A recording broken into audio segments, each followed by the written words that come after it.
नवमी के दिन माता जी का विसर्जन हो जाता है, जवारों का विसर्जन हो जाता है। व्रत करने वाले कन्या पूजन भोजन भंडारा कराकर, सती कथा में कही थी कि नवरात्रे एकम से प्रारंभ नहीं होते, अमावस्या की रात्रि से प्रारंभ हो जाते, इसलिए उसको कहते हैं नवरात्रे। क्योंकि नवमी के दिन माता जी का विसर्जन हो जाता है, जवारों का विसर्जन हो जाता है। व्रत करने वाले कन्या पूजन भोजन भंडारा कराकर विराम दे देते। तो नवमी की रात्रि उसमें नहीं जुड़ा पाती, उसमें रात्रि अगर जुड़ती है तो ये अमावस्या की रात्रि से जुड़ना प्रारंभ होता है, तब जाकर वो नवरात्रि पूर्ण हो पाती।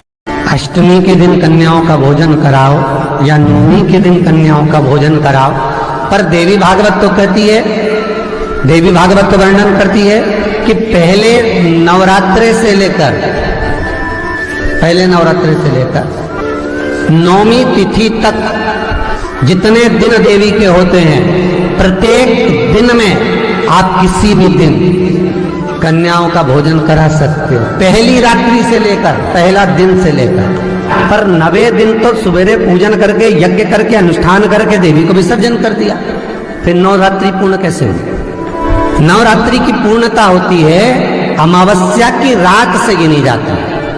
कौन से दिन से गिनते हैं? अमावस्या की रात्रि, फिर एकम की रात्रि, फिर दूज की रात्रि, ऐसे गिनते गिनते अष्टमी की रात्रि तक और नौमी के दिन सुबह तक या दोपहर तक या शाम तक, जब तक आप यज्ञ ना करें तब तक ये 9 रात्रियां पूर्ण गिनी जाती है महाराज देवी भागवत के हिसाब से पूर्णता।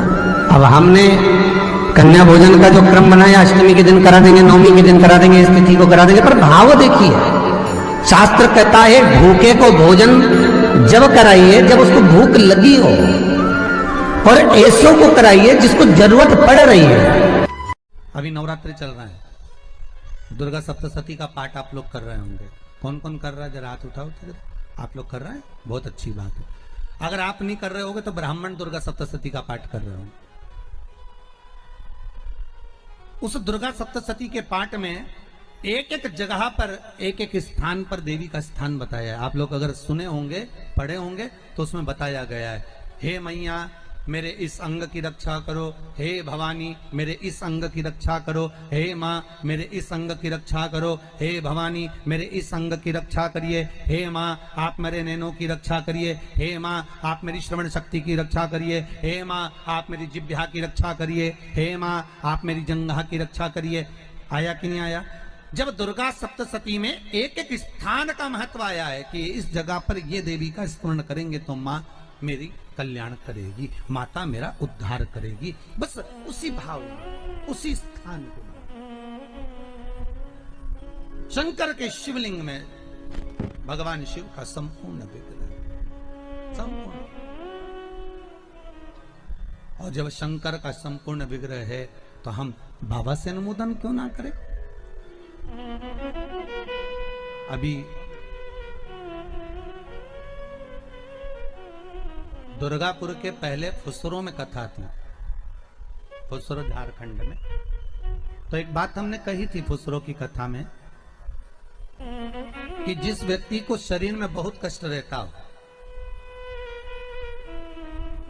बहुत ज्यादा कष्ट अगर शरीर में रह रहा हो, तो मक्खन, थोड़ा सा गाय के दूध का माखन निकालकर शंकर के शिवलिंग पर जो व्यक्ति बीमार रहता है उस व्यक्ति का स्पर्श कर। अभी तो खैर कोरोना महामारी चल रही है तो मंदिर भी सारे बंद हैं, पर प्रयास करा करो उस मक्खन का लेपन। जब ये कोरोना महामारी समाप्त हो जाए तब माखन का लेपन शंकर के शिवलिंग पर करना प्रारंभ करो, श्री बिजलेश्वर महादेव का नाम लेकर। कौन से महादेव का नाम लेना है? श्री बिजलेश्वर महादेव।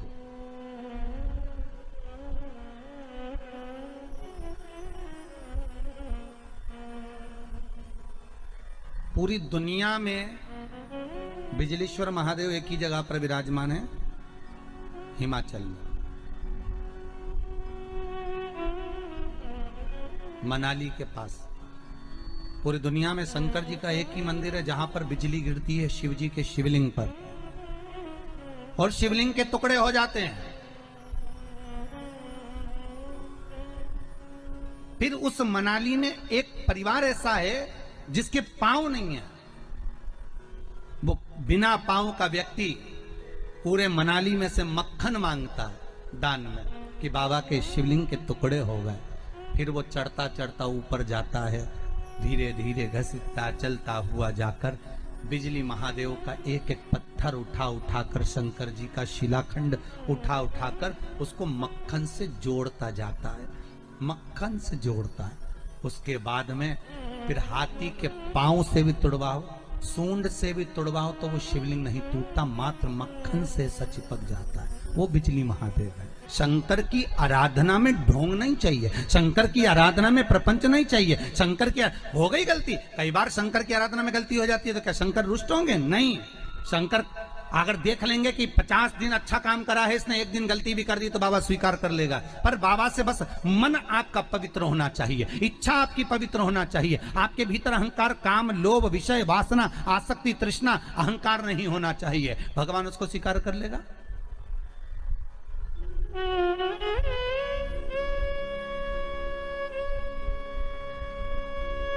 भगवान उसको ले लेगा आराम से।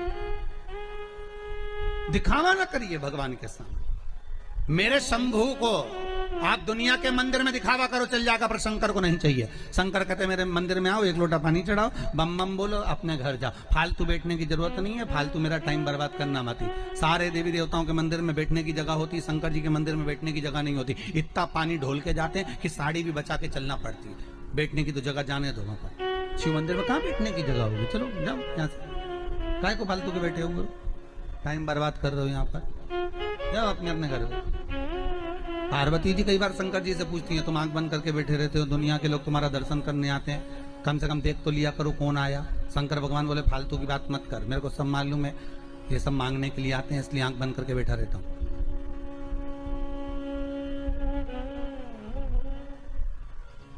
पार्वती जी बोली ऐसा कोई होता है क्या? शंकर भगवान बोले तेरी पड़ोसन क्या करके देख ले, रोज पड़ोसन क्या जाना, जीजी की जरा एक कटोरी घी दे दे, जीजी जरा तेरी चप्पल दे दे, जीजी तेरा जरा सा मोबाइल दे दे, जीजी तेरा थोड़ा सामान दे दे। रोज रोज मांगने जाओगे तो पड़ोसन भी दरवाजा बंद कर लेगी, तो मैं तो आंख ही बंद कर रहा हूं। तो आंख कब खोलोगे? शंकर भगवान बोले जो मेरे लिए आएगा तो आंख खोल लेता हूं। मैं जानता हूं मेरे भगत को कि ये मेरे लिए आता, मांगता कुछ भी नहीं है, बस आता ही है, दूध चढ़ाएगा, जल चढ़ाएगा, बेलपत्री चढ़ाएगा। और ऐसा बावरा कभी कभी बेलपत्री भी नहीं लाता, तो झाड़ू पोछा लगाकर हाथ धोने के बाद जो पत्ती पत्ती मिल जाती है उसी को धो के चढ़ा के चले जाता है। ये भगत है मेरा, ये भक्त है, इसको दिखावे से मतलब नहीं है। और एक रोज मंदिर जाए ने 25 बार तो साड़ी का पटली जमा, वो पटली जमा के फिर पिन मिन लगा के फिर पल्लू मल्लू लई के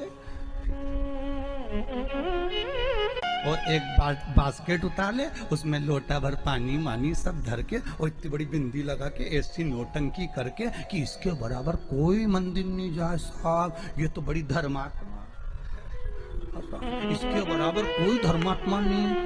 बाप रे, रोज आए, रोज मंदिर और ऐसी पूजन करे साहब, 2 घंटा तक तो माला लईने बैठी रहे। और इतने में कहीं की आवाज कर दे तो चिल्लाती भी है, उधर जाओ, उधर जाओ।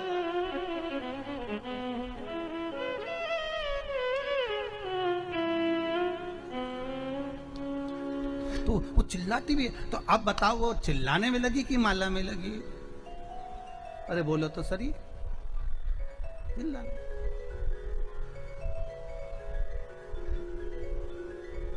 अब ऐसे ही तुम हवन में बैठो, मालूम पड़े तुम सचंडी का हवन कर रहे हो, यज्ञ कर रहे हो, और मालूम पड़े पंडित जी ओम ब्रह्मचारिणे स्वाहा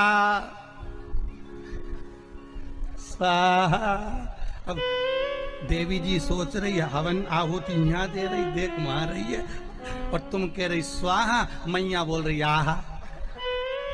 तो क्या है स्वाहा? पति भी हवन में बैठा तो बोले पत्नी से पूछ लिया चाय पी ली तुमने? तो पूरा साज सजा के हो बढ़िया, हमारे पाँव से ऐसा बैठे तो यहाँ तकिया फंसा है और सामान रखो करके स्वाहा स्वाहा। माता रानी भी सोचे रही मेरा हवन कर रही, मुझे ही देख ले। सुख वस्तु में नहीं मारा। फिर वही बात आ गई, भगवान को नहीं पसंद छल, भगवान को दिखावा,